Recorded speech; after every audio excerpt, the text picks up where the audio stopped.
the culture of thinking is important, culture of mentorship of the leadership, organization, higher institution to inculcate that. Communication is about expressing yourself accurately and succinctly so that the other person understands.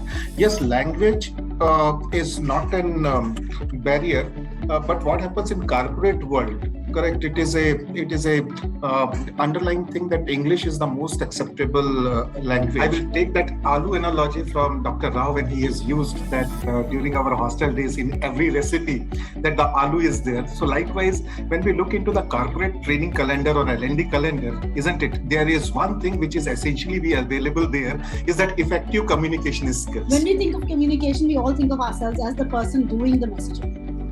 The problem is that nobody wants to be the receiver. Institutions in higher education typically understand that communication is an integral part. Not only is it an integral part, it becomes one of those things that ensure success. Set of professionals who are brilliant technically, but if they're not able to communicate that technical brilliance to the client or to the buyer across the table, that's where we stumble. Every human being expects a certain amount of connect with the organization.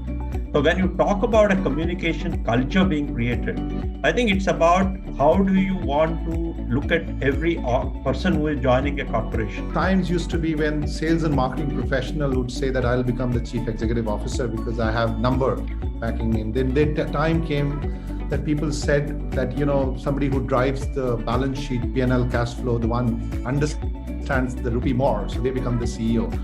I see today the chief learning officer or CHRO are the ones who can drive organization better than anybody else. In a corporate world, I think communication is ubiquitous in its presence there. It is communication that is actually the underpinning that is. Have a speech coach, have a coach or a friend or a sounding board, because ultimately it's all about actually practice and seeking out opportunity.